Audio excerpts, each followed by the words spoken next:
Hello everybody. तो welcome back to revision of another chapter through Chintu notes. आज हम Chintu notes से आपकी प्लांट फिजियोलॉजी का चैप्टर मिनरल न्यूट्रिशन रिवाइज करेंगे। एनसीईआरटी सेंट्रिक कंसाइज रिवीजन होगा। फटाफट से मेरे साथ सारे इंपॉर्टेंट पॉइंट्स रिवाइज कर लो, रिकॉल कर लो और मेन एग्जाम के लिए तैयार हो जाओ। ये चैप्टर शुरू होता है बेटा इंपॉर्टेंट मिनरल्स के बारे में आपको बताते हुए कि प्लांट को मिनरल्स की रिक्वायरमेंट आखिर क्यों है। तो अपनी ग्रोथ और डेवलपमेंट के लिए प्लांट को अलग अलग मिनरल्स की रिक्वायरमेंट होती है। ये जो यूटिलाइजेशन है अलग अलग मिनरल्स का, प्लांट उनको यूज करते हैं अपनी ग्रोथ और डेवलपमेंट के लिए, वही प्लांट को मिनरल न्यूट्रिशन देता है। सबसे पहली जो टेक्निक हमारे पास आती है इसको स्टडी करने के लिए वो है हाइड्रोपोनिक्स। हाइड्रोपोनिक्स किसने दिया था? साइंटिस्ट का नाम हमको याद रखना है, ये क्वेश्चन आया हुआ है हमारे पास। Julius von Sachs in the year 1860 इन्होंने हमें हाइड्रोपोनिक्स के बारे में बताया था। हाइड्रोपोनिक्स क्या है? बिना सॉइल के प्लांट का कल्चर करना। आप बस एक न्यूट्रिएंट सॉल्यूशन ले लेते हो, उस न्यूट्रिएंट सॉल्यूशन में आप अलग अलग तरीके के न्यूट्रिएंट्स डालकर प्लांट को ग्रो करते हो विदाउट सॉइल। इसे ही हम कहते हैं हाइड्रोपोनिक्स। हाइड्रोपोनिक्स की जो रिजल्ट्स हमें मिले थे उससे हमें पता चला था कि कौन से एलिमेंट्स प्लांट की ग्रोथ के लिए असेंशियल हैं और अगर उनकी डेफिशिएंसी होगी तो कौन कौन से सिम्टम्स हो सकते हैं। तो ये बात हो गई हाइड्रोपोनिक्स की। हाइड्रोपोनिक्स की अलग अलग टेक्निक थी। फिर हम बात कर रहे हैं कुछ असेंशियल मिनरल एलिमेंट्स के बारे में। प्लांट्स को सॉइल से बहुत तरीके के मिनरल एलिमेंट्स मिलते हैं। अभी तक जो 105 डिस्कवर्ड एलिमेंट्स हैं उसमें से 60 जो हैं वो प्लांट को सॉइल से मिल जाते हैं। लेकिन क्या वो सारे प्लांट के लिए असेंशियल हैं? जैसे फॉर एग्जांपल आपको एनसीईआरटी बताती है कि कुछ प्लांट स्पीशीज अपने पास सेलेनियम अक्यूमुलेट कर लेती हैं, कुछ गोल्ड अक्यूमुलेट कर लेती हैं। अगर वो प्लांट किसी न्यूक्लियर टेस्ट साइट के पास ग्रो कर रहा है तो वो अपने अपने पास स्ट्रोंशियम अक्यूमुलेट कर लेगा। बट क्या इसकी रिक्वायरमेंट प्लांट की ग्रोथ की और डेवलपमेंट को है? नहीं है। तो बहुत सारी ऐसी टेक्निक्स हैं जिनसे हम ये पता लगा सकते हैं कि कौन से एलिमेंट को आप असेंशियल कहेंगे और किसको आप असेंशियल नहीं कहेंगे। बहुत सी टेक्निक्स हैं जो हर एक मिनरल को डिटेक्ट कर सकती है बहुत लो से लो कंसेंट्रेशन पर भी। This is 10 to the power -8 gram पर ml, इतनी लो कंसेंट्रेशन पर भी आपको मिनरल की डिटेक्शन हो सकती है। फिर बात आती है क्राइटेरिया फॉर असेंशियलिटी के बारे में कि हमें कैसे पता चलेगा कि कौन सा एलिमेंट असेंशियल है और कौन सा एलिमेंट असेंशियल नहीं है। क्या क्राइटेरिया है एक एलिमेंट को एसेंशियल कहने के लिए? पहली चीज, वो आपकी प्लांट की बहुत नॉर्मल ग्रोथ और रिप्रोडक्शन के लिए नेसेसरी होना चाहिए। अगर वो एलिमेंट एब्सेंट हो तो प्लांट अपनी लाइफ साइकिल कंप्लीट ना कर पाए। उस एलिमेंट की रिक्वायरमेंट बहुत स्पेसिफिक होनी चाहिए, इसका मतलब कोई और एलिमेंट उसे रिप्लेस ना कर पाए, वो नॉट रिप्लेसेबल होना चाहिए। उसके सिवा वो एलिमेंट्स प्लांट की ग्रोथ में डायरेक्टली, उसकी मेटाबॉलिज्म में डायरेक्टली इन्वॉल्व होना चाहिए। क्राइटेरिया समझने के बाद हम क्लासिफाई करते हैं हमारे असेंशियल मिनरल एलिमेंट्स को रिक्वायरमेंट के बेसिस पर। सारे एसेंशियल एलिमेंट्स को दो कैटेगरीज में क्लासिफाई किया गया है। सबसे पहले आपके पास आती है मैक्रोन्यूट्रिएंट्स और फिर आपके पास आते हैं कुछ माइक्रोन्यूट्रिएंट्स। क्या रिक्वायरमेंट का क्राइटेरिया है हमारे पास कि जिस एलिमेंट की रिक्वायरमेंट 10 मिलीमोल पर केजी, हम एनसीईआरटी का डेटा याद रखेंगे, 10 मिलीमोल पर केजी ऑफ ड्राई मैटर से ज़्यादा आपको चाहिए, जो प्लांट में 10 मिलीमोल पर केजी ऑफ ड्राई मैटर से ज़्यादा अमाउंट में प्रेजेंट है वो आपके मैक्रोन्यूट्रिएंट्स है। और जो आपके पास 10 मिलीमोल पर केजी से कम में प्रेजेंट है, 10 मिलीमोल पर केजी ऑफ ड्राई मैटर से लेस अमाउंट में जो एलिमेंट आपके पास प्रेजेंट है वो माइक्रोन्यूट्रिएंट है। इनके एग्जांपल्स हमको याद रखने हैं। मैक्रोन्यूट्रिएंट्स में हमारे पास आ रहा है carbon, hydrogen, oxygen, nitrogen, phosphorus, potassium, sulphur, calcium और मैग्नीशियम। वहीं माइक्रोन्यूट्रिएंट्स में हमारे पास आते हैं iron, manganese, copper, molybdenum, zinc, boron, chlorine and निकल। फिर हमें पता चलता है कि कुछ और भी बेनिफिशियल एलिमेंट्स हैं इन 17 एसेंशियल एलिमेंट्स के सिवा, जैसे सोडियम हो गया, सिलिकॉन हो गया, कोबाल्ट हो गया और सेलेनियम हो गया। तो असेंशियल एलिमेंट्स के लिए हम क्या क्या फंक्शंस असाइन कर सकते हैं?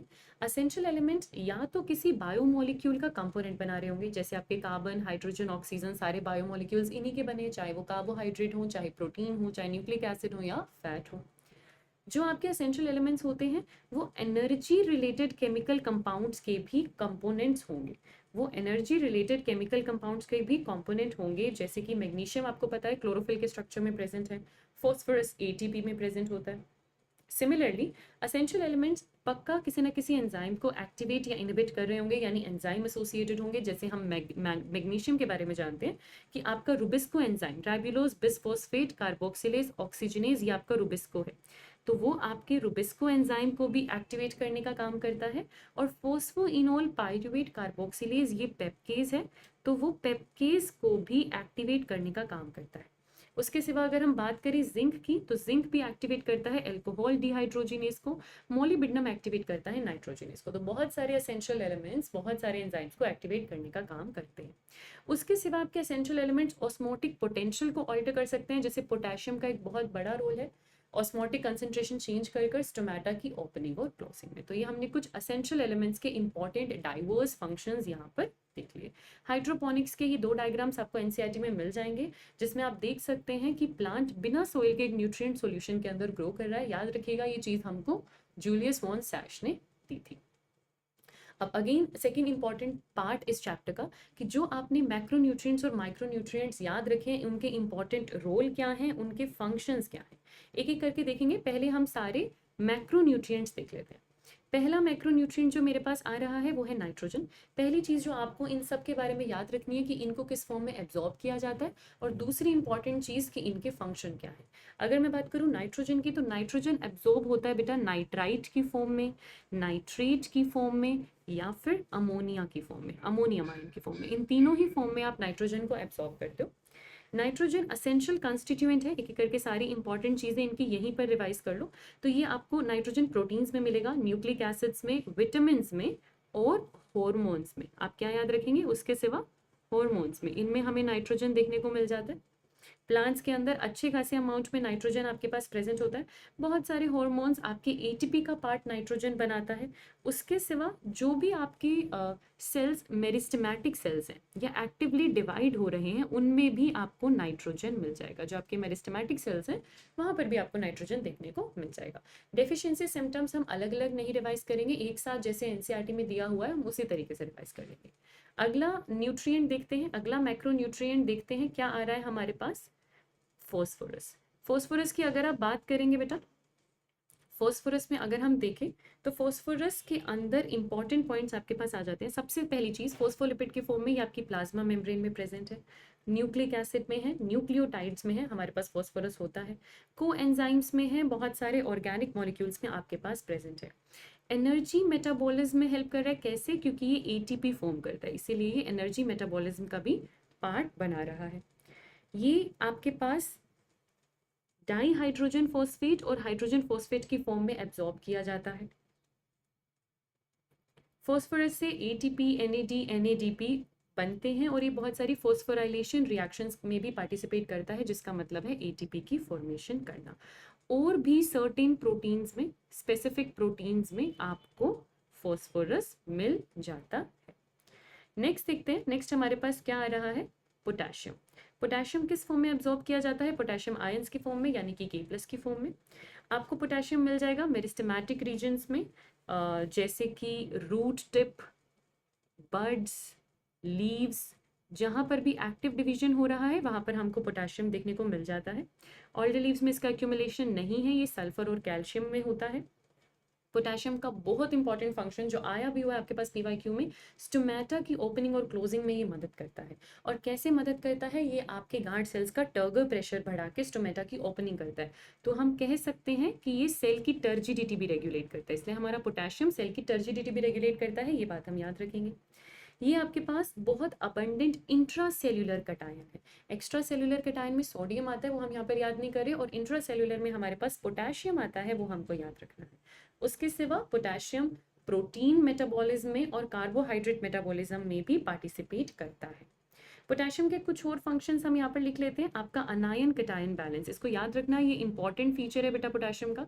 आपका अनायन कटायन बैलेंस मेंटेन करने में पोटेशियम का बहुत बड़ा हाथ है, और काफ़ी सारे एंजाइम्स को ये एक्टिवेट भी करता है। एंजाइम्स की एक्टिवेशन करने में भी आपके पास पोटेशियम आ जाएगा। डेफिशिएंसी सिम्टम हम यहाँ पर नहीं देखेंगे। अगला मैक्रोन्यूट्रिएंट देख लेते हैं, जो कि हमारे पास क्या आ रहा है? कैल्शियम। अब कैल्शियम में आप याद रखेंगे कि ये स्ट्रक्चर बनाता है, ये स्ट्रक्चरल कंपोनेंट है प्लांट का, इसीलिए ये इमोबाइल है, और इमोबाइल होने की वजह से ये ओल्डर लीव्स में अक्यूमुलेट करेगा। ये अक्यूमुलेट करेगा कहाँ पे, इन ओल्डर लीव्स, पहली चीज। उसके बाद हम इसके इंपॉर्टेंट फंक्शन देख लेते हैं। सबसे पहला इंपॉर्टेंट फंक्शन जो आने का चांस है कि ये सेल वॉल में प्रेजेंट है। आपकी सेल वॉल की जो मिडिल लेमेला है वो कैल्शियम पेक्टेट की बनी होती है, तो उसमें आपको कैल्शियम मिल जाएगा। कैल्शियम आयंस यानी कि Ca+2 की फॉर्म में ही एब्जॉर्ब किया जाता है।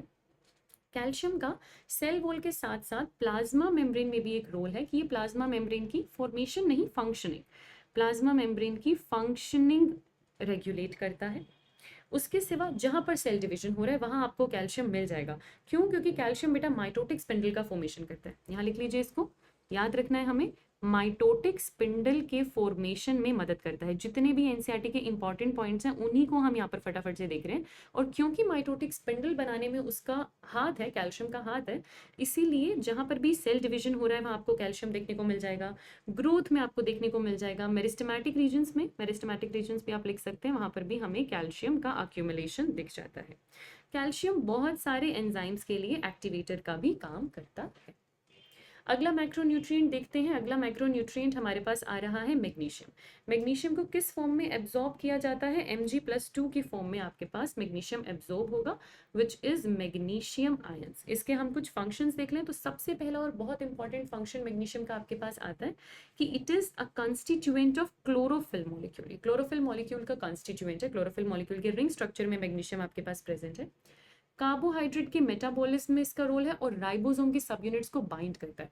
तो आपसे अगर पूछा जाए कि राइबोसोम के स्ट्रक्चर में और क्लोरोफिल के स्ट्रक्चर में कौन है, दोनों में आपके पास मैग्नीशियम है। तो ये चीज हमको याद रखनी है, राइबोसोम में है और क्लोरोफिल में है, ये बात हम याद रखेंगे। उसके सिवा बहुत सारा डीएनए और आरएनए सिंथेसिस में इसका रोल होता है, क्योंकि डीएनए और आरएनए बनाने वाले जो एंजाइम्स हैं, जो पॉलीमरेज हैं, उसको एक्टिवेट करता है आपका मैग्नीशियम, उन्हें एक्टिवेट करता है आपका magnesium. It also acts as phosphorus carrier. It activate enzymes such as pepcase and rubisco. ये हम पहले ही देख चुके हैं। पेपकेस और रुबिस्को ये आपके फोटोसिंथेसिस के एंजाइम्स हैं, उनको एक्टिवेट करेगा मैग्नीशियम। उसके सिवा आपकी रेस्पिरेशन के एंजाइम्स को भी एक्टिवेट करता है। अगर आप रेस्पिरेशन चैप्टर याद करें तो लिंक रिएक्शन में भी पायरुवेट डिहाइड्रोजिनेस को एक्टिवेट करने का काम करता है। तो मैग्नीशियम बेटा फोटोसिंथेसिस के एंजाइम्स और रेस्पिरेशन के एंजाइम्स दोनों को ही एक्टिवेट करने का काम करता है।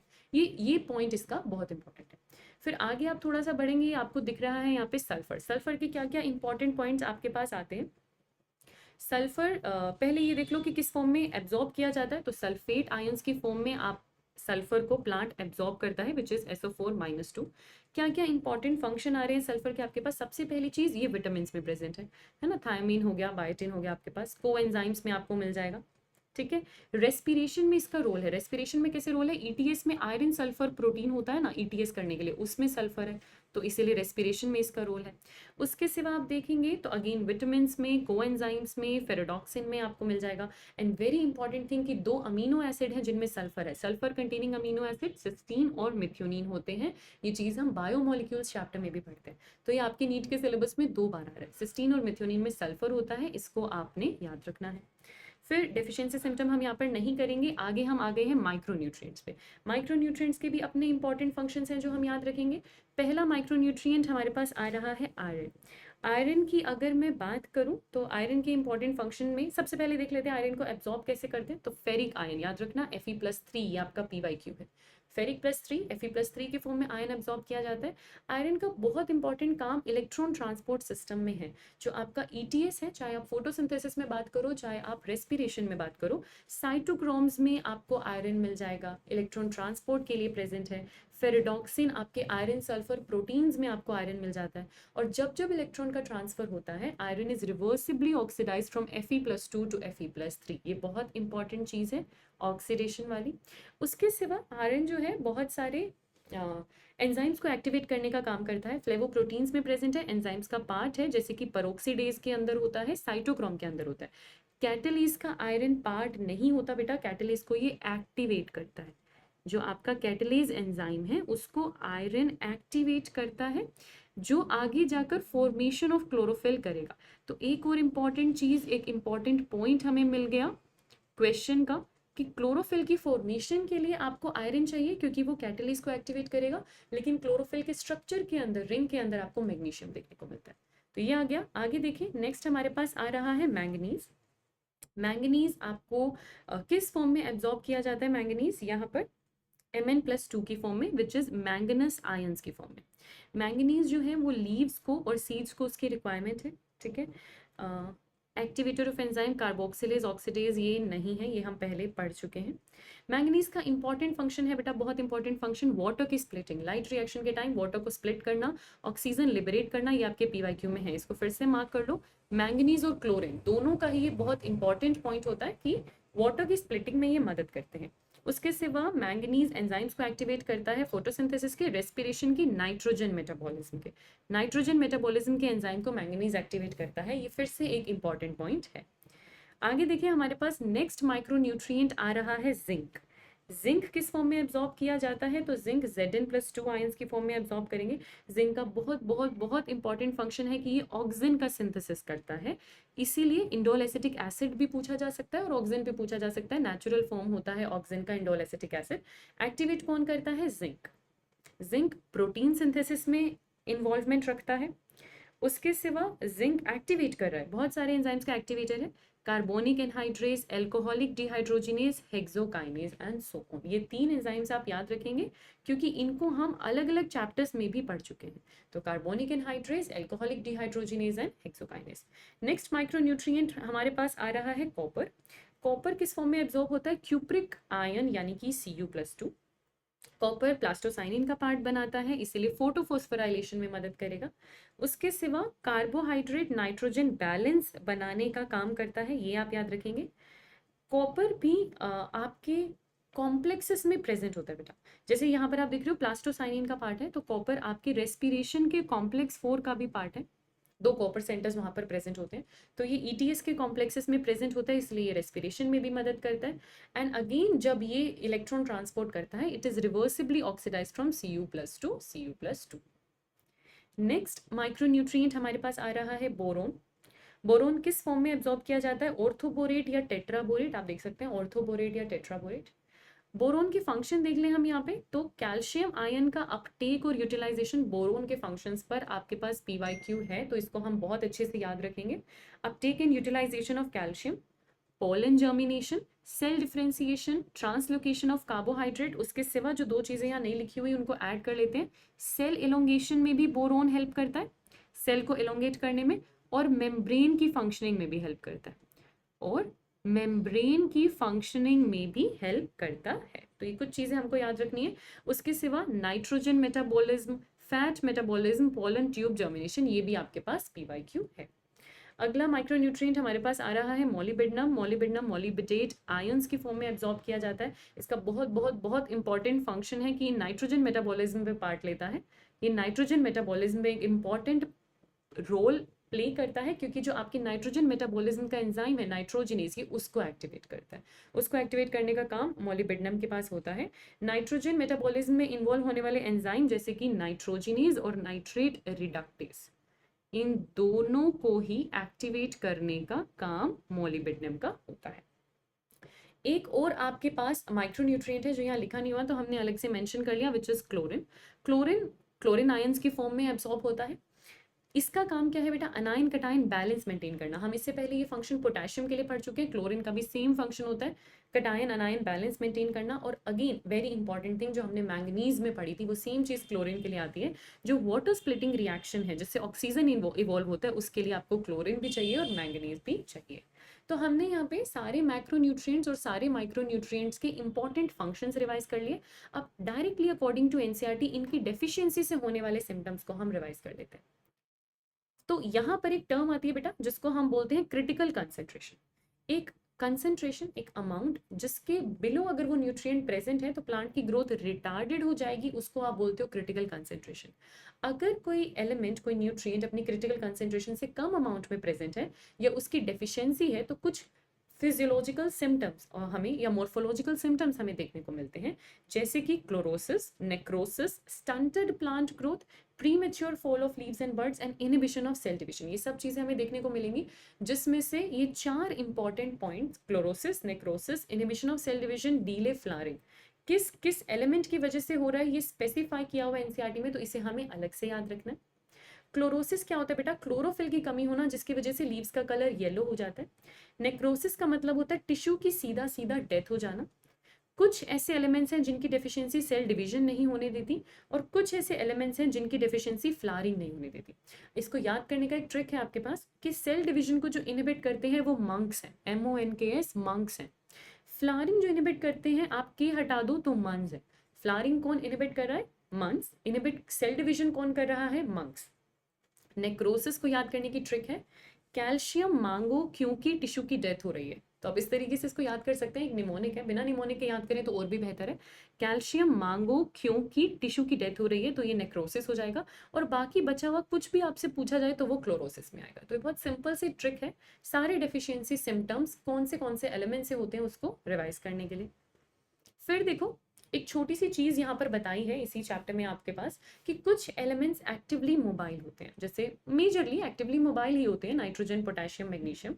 तो जब एक टिश्यू की, एक लीफ की डेथ होने वाली है, तो ये सारे मोबाइल एलिमेंट्स यंग टिश्यूज के पास चले जाते हैं, जिसकी वजह से इनकी डेफिशिएंसी ओल्डर टिश्यू में देखने को मिलती है। वहीं अगर एक एलिमेंट इमोबाइल है, इमोबाइल क्यों है?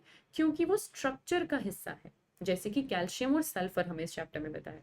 तो ये कुछ ऐसे एलिमेंट्स हैं जो उस मेच्योर ऑर्गन से, उस सेनेसेंट ऑर्गन से ट्रांसपोर्ट नहीं कर पाएंगे क्योंकि इमोबाइल है। तो इनकी डेफिशिएंसी जो आपको देखने को मिलेगी वो यंग टिश्यूज में देखने को मिलेगी।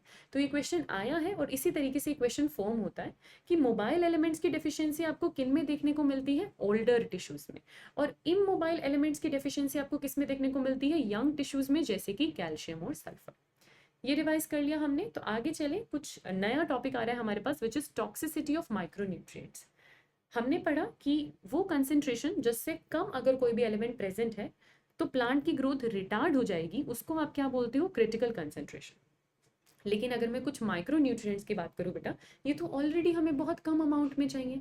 तो माइक्रो न्यूट्रिएंट्स में ये देखा गया कि जितने अमाउंट में ये आपको चाहिए, अगर उनसे ज़्यादा में प्रेजेंट है, अगर उसका अमाउंट उससे ज़्यादा में प्रेजेंट है, तो उसकी टॉक्सिसिटी हो जाती है। तो कोई भी मिनरल आयन जिसकी कंसेंट्रेशन इतनी ज़्यादा हो जाए टिश्यू में, जिसकी वजह से हमारा प्लांट का टिश्यू अपना ड्राई वेट रिड्यूस कर दे बाय 10%, उसको हम बोलते हैं टॉक्सिक। और ये चीज़ हमें याद रखना, माइक्रो न्यूट्रिएंट्स में ही देखने को मिलेगी, मैक्रो में नहीं। माइक्रो न्यूट्रिएंट्स एक अमाउंट से ज़्यादा प्रेजेंट हो और उस कंसेंट्रेशन की वजह से आपका प्लांट का ड्राई वेट 10% कम हो जा रहा हो, उसी को आप टॉक्सिसिटी बोलते हैं। डेफिनेशन याद करने के बाद जो क्वेश्चन अगर इस पैराग्राफ से आ सकता है तो यही आ सकता है कि किस किस की टॉक्सिसिटी आपको देखने को मिलती है और उनके सिम्टम्स क्या है। टॉक्सिसिटी हमें क्यों देखने को मिल रही है? किसी की एक्सेस कंसेंट्रेशन की वजह से हमें देखने को मिल रही है। कभी कभी एक एलिमेंट की एक्सेस कंसेंट्रेशन दूसरे एलिमेंट को एब्जॉर्ब नहीं होने देती, अपटेक नहीं होने देती। इसके अंदर हम एग्जाम्पल किसका पढ़ते हैं बेटा? सबसे पहला और इंपॉर्टेंट एग्जाम्पल हम पढ़ते हैं मैंगनीज की टॉक्सिसिटी का। मैंगनीज अगर एक पर्टिकुलर अमाउंट से ज्यादा हो जाए, टॉक्सिक हो जाए, तो पहला सिम्टम जो आपको देखने को मिलेगा वो है ब्राउन स्पॉट्स आपको दिखाई देंगे, surrounded by chlorotic veins. Chlorophyll की कमी होगी और लीव्स में आपको ब्राउन स्पॉट्स दिखाई देंगे। मैंगनीज आयरन और मैग्नीशियम का अपटेक नहीं होने देता, उनसे कंपटीशन करता है, उनके अपटेक वाले एंजाइम से जाकर खुद जुड़ जाता है। इसलिए मैंगनीज की टॉक्सिसिटी की वजह से आयरन और मैग्नीशियम की भी डेफिशिएंसी हो जाती है, पहली चीज। उसके सिवा मैंगनीज की वजह से कैल्शियम का भी ट्रांसलोकेशन नहीं हो पाता। तो आप ये कह सकते हैं कि मैंगनीज की टॉक्सिसिटी क्या क्या करेगी? मैंगनीज की टॉक्सिसिटी प्लांट में आयरन की, मैग्नीशियम की और कैल्शियम की, तीनों की डेफिशिएंसी कर देगी। आयरन और मैग्नीशियम को अपटेक नहीं करने देगी, कैल्शियम को ट्रांसलोकेट नहीं करने देगी। तो यही क्वेश्चन है जो बन सकता है, तो यहीं से बन सकता है। टॉक्सिसिटी देख लिया हमने माइक्रोन्यूट्रिएंट का। उसके बाद हमारे पास अगला टॉपिक आता है कि ये जिन न्यूट्रिएंट एलिमेंट्स की आप बात कर रहे हो, इनको प्लांट एब्जॉर्ब कैसे करता है, कौन सा मैकेनिज्म प्लांट यूज करता है। तो ये एग्जैक्टली सेम चीज आप ट्रांसपोर्ट इन प्लांट्स वाले चैप्टर में पढ़ते हो, बस इस चैप्टर में उसको दोबारा से रिवाइज करते हो, है ना। हम वहां पर पढ़ चुके हैं कि दो तरीके का अपटेक होता है, एक को आप बोलते हो एपोप्लास्ट, दूसरे को आप बोलते हो सिम्प्लास्ट। एपोप्लास्ट के अंदर जो एलिमेंट्स आ रहे हैं वो फ्री स्पेस में आ रहे हैं, तो ये बहुत रैपिड अपटेक होता है क्योंकि कोई इनको रोकने वाला नहीं है। सेल्स के आउटर स्पेस में, इंटरसेलुलर स्पेस में आप अपटेक करते हो एलिमेंट्स का, और इसीलिए ये पैसिव भी है, कोई एनर्जी की रिक्वायरमेंट यहाँ पर आपको नहीं है। दूसरा अपटेक जो दूसरे फेज का अपटेक होता है वो थोड़ा स्लो है, वो इनर स्पेस में होगा, वो सेल के अंदर होगा, उससे ही आप क्या बोलते हो? सिम्प्लास्ट बोलते हो। सिम्प्लास्ट के अंदर जो आयंस की मूवमेंट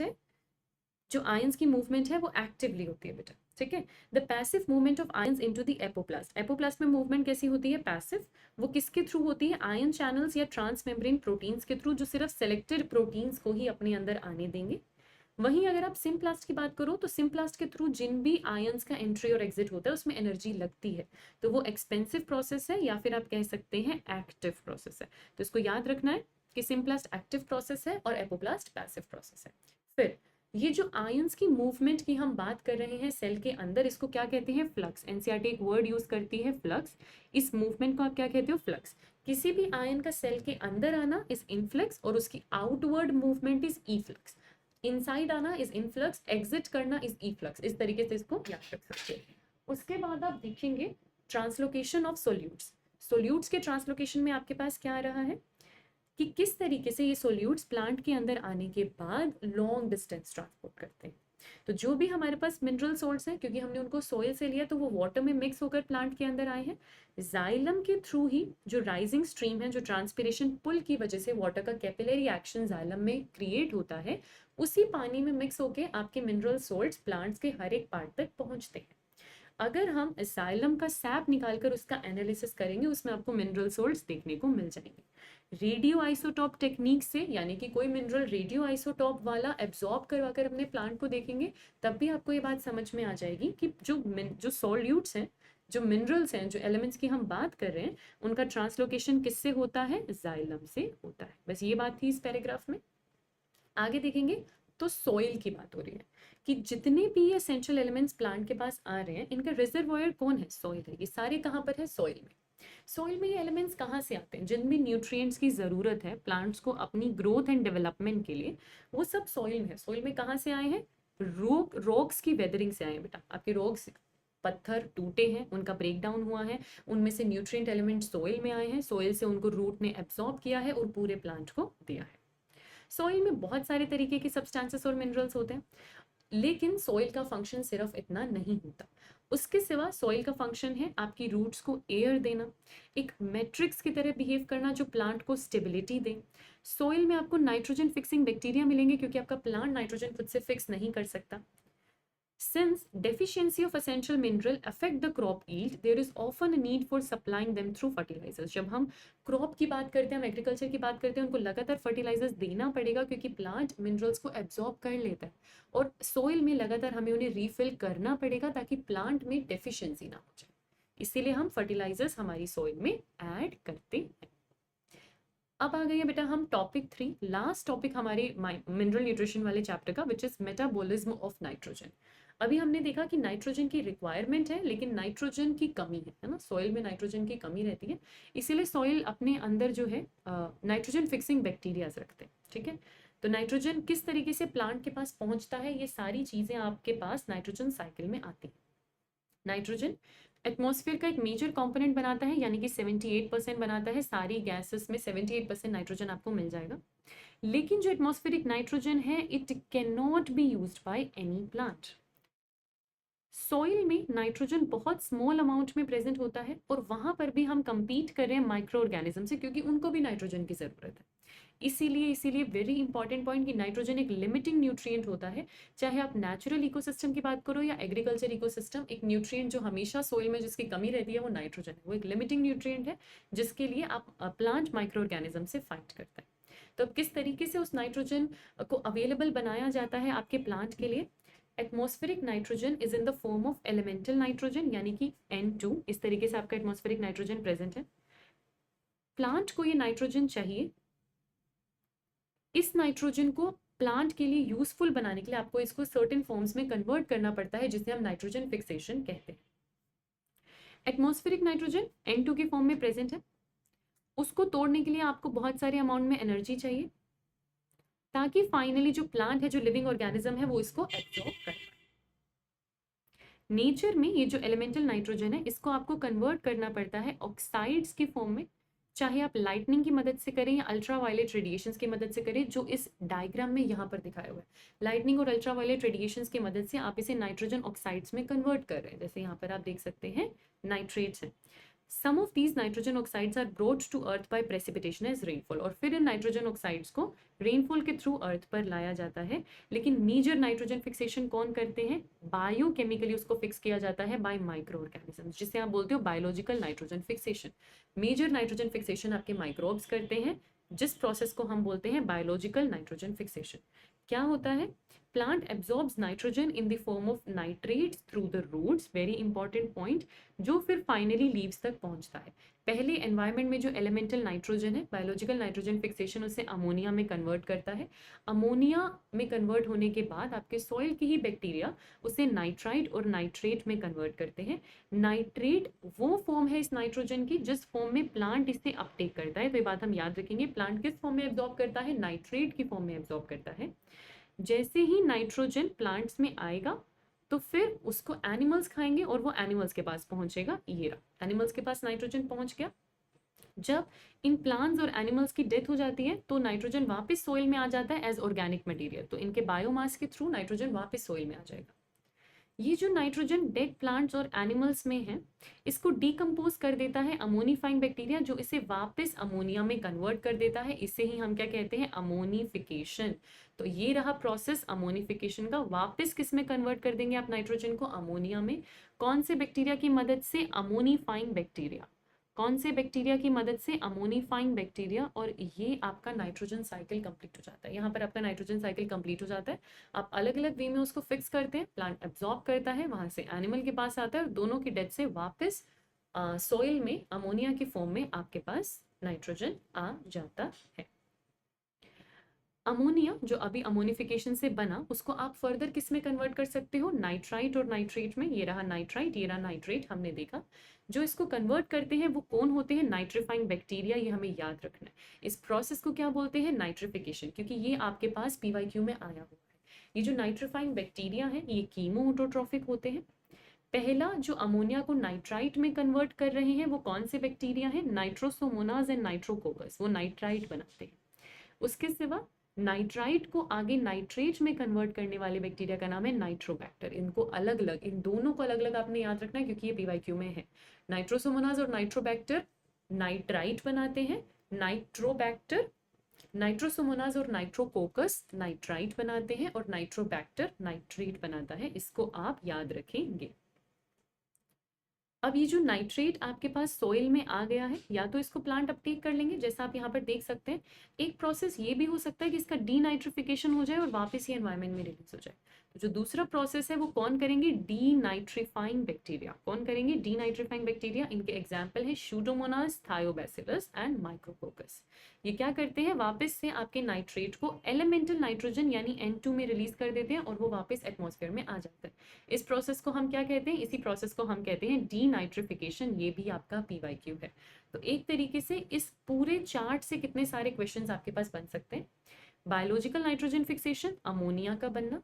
ये अमोनिया से नाइट्राइट और नाइट्रेट का बनना, नाइट्रिफिकेशन, जिसमें दो तरीके के बैक्टीरियाज हैं जो आपको अलग अलग याद रखने हैं। ये नाइट्रेट या तो प्लांट के पास जाएगा या डीनाइट्रिफिकेशन करेगा, जो डीनाइट्रीफाइंग बैक्टीरिया करते हैं, जैसे स्यूडोमोनास, थायोबैसिलस और माइक्रोकोकस। अमोनिफिकेशन में जो बायोमास ऑर्गेनिक नाइट्रोजन है वो वापस अमोनिया की फॉर्म में सॉइल में आ जाता है। जो एक और चीज आपको याद रखनी है कि प्लांट्स नाइट्रेट की फॉर्म में नाइट्रोजन को एब्जॉर्ब करते हैं। उसके सिवा ये इंडस्ट्रियल नाइट्रोजन फिक्सेशन रह गया, तो इसके बारे में भी हमें बताया कि industries, forest fire, automobiles, exhaust, power generating stations, ये सब भी रिलीज करते हैं नाइट्रोजन की ऑक्साइड्स एटमॉस्फेयर के अंदर through combustion. Industrial, automobiles, exhaust, इन सब से भी वापस एटमॉस्फेयर में नाइट्रोजन रिलीज हो जाएगा। जो अमोनिया सोइल के अंदर प्रेजेंट है वो नाइट्राइट और नाइट्रेट में कन्वर्ट हो जाता है बाय नाइट्रीफाइंग बैक्टीरिया, ये हम देख चुके हैं, और प्लांट फिर उन नाइट्रेट को एब्जॉर्ब कर लेता है। नाइट्रोजन कंपाउंड्स जो प्लांट्स के अंदर बनते हैं, then they are passed along the food chain, क्योंकि उनको एनिमल लेता है और फिर उन दोनों की डेथ हो जाती है। डेड एंड डिकेइंग बायोमास से नाइट्रोजन को वापस अमोनिया में कन्वर्ट किया जाता है बाय अमोनिफिकेशन, ये बात हम देख चुके हैं। और जो डीनाइट्रीफाइंग बैक्टीरिया है वो नाइट्रेट को नाइट्रोजन में कन्वर्ट करते हैं। तो अगेन क्विक रिविजन था, ये सारी चीजें हम देख चुके हैं। ओके, अब हमारे पास आ रहा है the actual act of biological nitrogen fixation, कि किस तरीके से आपके बैक्टीरियाज बायोलॉजिकल नाइट्रोजन फिक्सेशन करते हैं। हम किसका यूज करते हैं इसमें, माइक्रो ऑर्गेनिजम्स का। वो क्या करेंगे, एटमॉस्फेयर की नाइट्रोजन को सोइल में इस तरीके से अवेलेबल करेंगे ताकि आपका प्लांट उसको यूज कर सके। हर माइक्रोब नाइट्रोजन फिक्सेशन नहीं कर सकता, सिर्फ फ्यू माइक्रोब्स नाइट्रोजन फिक्सेशन कर सकते हैं, जिनके पास एक स्पेशल एंजाइम होना बहुत जरूरी है, nitrogenase.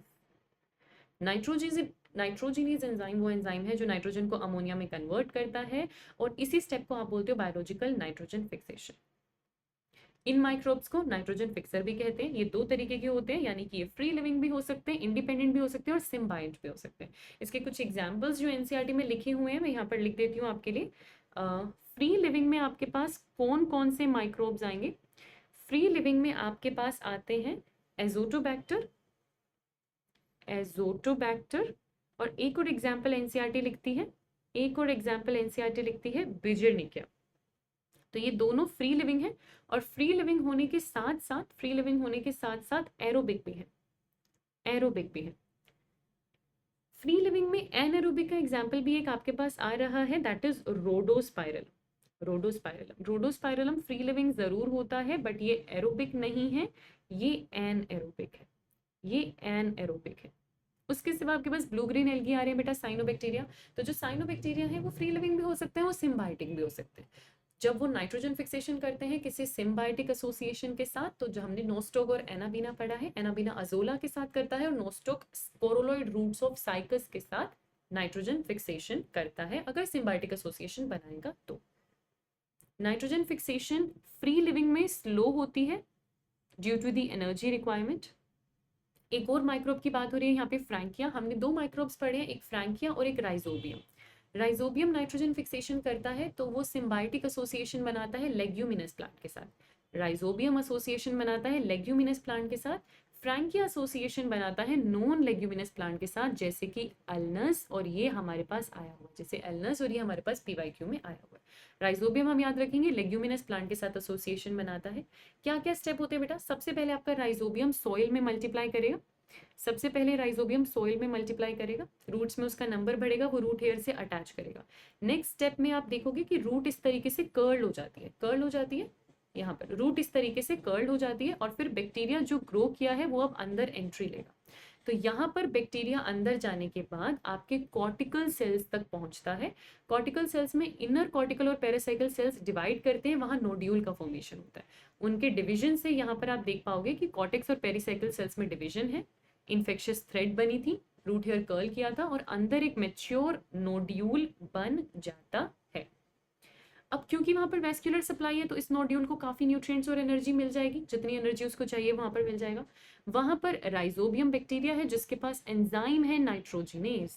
Nitrogenase molybdenum ferrous protein है, इसीलिए हमने कहा था कि मोलिबिडनम नाइट्रोजिनेज का एक इंपॉर्टेंट पार्ट बनाता है, और ये एंजाइम नाइट्रोजन को अमोनिया में कन्वर्ट करता है।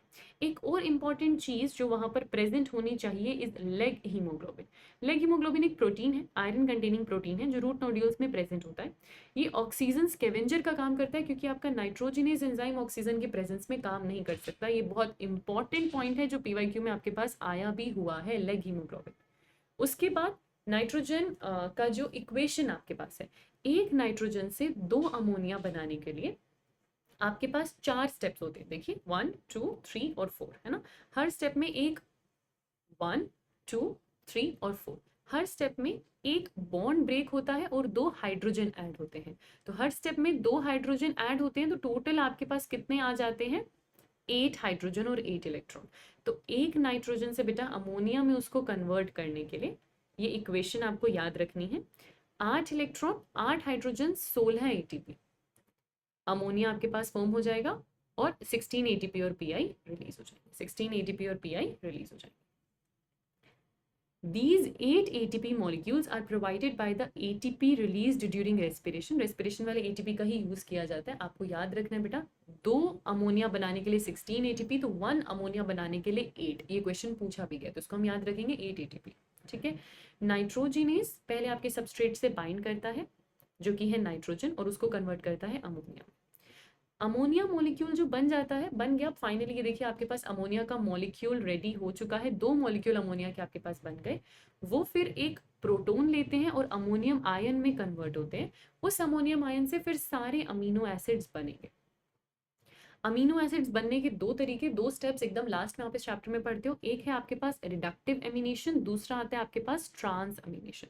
रिडक्टिव एमिनेशन और ट्रांस अमीनेशन, ये सारे पॉइंट्स हम पढ़ चुके हैं, ये सिमिलर पॉइंट्स हैं, ये पेज हम पढ़ चुके हैं।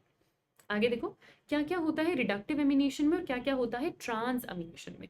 तो रिडक्टिव एमिनेशन का ये इक्वेशन आपके पास है एनसीईआरटी में, अगर आप देखेंगे तो अल्फा कीटो ग्लूटरिक एसिड, क्योंकि अभी आपने अमोनिया को प्रोटोन देकर अमोनियम आयन बनाया था, ये जो अमोनियम आयन है बेटा ये अल्फा कीटो ग्लूटरिक एसिड से एसोसिएट करेगा।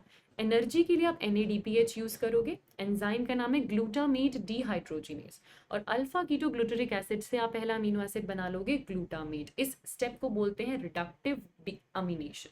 आपने अमीनो ग्रुप ऐड किया और वो रिडक्शन भी हुआ है, तो रिडक्टिव एमिनेशन, साथ में वाटर और NADP आपको मिल जाएगा। तो रिडक्टिव एमिनेशन में ammonia ions alpha keto glutaric acid से रिएक्ट करेंगे, ग्लूटामिक एसिड और वाटर बनाएंगे। एंजाइम का नाम क्या है ग्लूटामेट डीहाइड्रोजिनेज, और एनर्जी के लिए क्या यूज करते हैं NADPH को NADP में कन्वर्ट करते हैं। तो ये है आपके पास रिडक्टिव एमिनेशन। दूसरा स्टेप हम करते हैं बेटा ट्रांस अमीनेशन। ट्रांस अमीनेशन में हम इस ग्लूटामिक एसिड से बाकी सारे अमीनो एसिड्स बना लेते हैं। तो इसमें क्या किया जाता है, एक अमीनो एसिड लेते हैं, उससे अमीनो ग्रुप को लेकर ट्रांसफर किया जाता है to the keto group of a keto acid. Enzyme को कैटेलाइज करता है, जो एंजाइम इसको कैटेलाइज करता है वो है ट्रांस अमीनेज। एक बार इसको यहाँ पर देख लो, ये आपके पास एक अमीनो एसिड है और ये आपके पास एक कीटो एसिड है। तो जो अमीनो एसिड है वो अमीनो डोनर की तरह बिहेव करेगा, वो अमीनो ग्रुप के डोनर की तरह बिहेव करेगा, और ये रिसीवर की तरह बिहेव करता है, ये एक्चुअली कीटो एसिड है। तो अब जैसे ही अमीनो ग्रुप इसको ट्रांसफर किया जाता है ये एक नए अमीनो एसिड में कन्वर्ट हो जाता है। इस तरीके से ट्रांसफर कर कर अमीनो ग्रुप का आपको सारे न्यू अमीनो एसिड मिलते हैं। एंजाइम का नाम ट्रांस अमीनेज, प्रोसेस का नाम ट्रांस अमीनेशन, और आप सारे डिफरेंट एंजाइम सारे डिफरेंट अमीनो एसिड्स यहाँ पर बना लेते हैं। ठीक है, सारे डिफरेंट अमीनो एसिड्स हम यहाँ पर बना लेते हैं। उसके सिवा हम दो अमाइड्स की बात करें, कौन कौन सा अमाइड है हमारे पास, एक एस्पार्जिन और दूसरा ग्लूटामिक। कौन से अमीनो एसिड से ये अमाइड्स बने हैं, एस्पार्टिक एसिड और ग्लूटामिक एसिड। किस प्रोसेस से बने हैं, हमने एस्पार्टिक एसिड और ग्लूटामिक एसिड में जो कार्बोक्सिल ग्रुप का हाइड्रोक्सिल ग्रुप था, आपके ग्लूटामिक एसिड और एस्पार्टिक एसिड दो अमीनो एसिड है, उनके कार्बोक्सिल ग्रुप के हाइड्रोक्सिल ग्रुप को हटाकर हम रिप्लेस कर देते हैं अमीनो ग्रुप से। तो क्या बनता है हमारे पास अमाइड्स, क्या बनते हैं हमारे पास अलग अलग तरीके के अमाइड्स। जनरली अमीनो एसिड कैसे ट्रांसफर होते हैं प्लांट्स में, फ्लोएम की मदद से, लेकिन इन अमाइड्स में नाइट्रोजन का कंटेंट थोड़ा ज्यादा होता है। ऑल्सो आप रूट्स में जो है नाइट्रोजन कंटेनिंग कंपाउंड्स यूराइड्स भी प्रेजेंट होते हैं, यूराइड्स में भी नाइट्रोजन का कंटेंट थोड़ा सा ज्यादा होता है। तो अमाइड्स और यूराइड्स आपके प्लांट में ट्रांसलोकेट करते हैं जाइलम से। नॉर्मली अमीनो एसिड ट्रांसपोर्ट करता है फ्लोएम से, लेकिन अमाइड्स और यूराइड्स क्योंकि उनमें नाइट्रोजन कंटेंट ज्यादा है तो वो ट्रांसपोर्टेशन उनका होता है जाइलम से। ये फिर से एक इंपॉर्टेंट पॉइंट आपके पास आता है।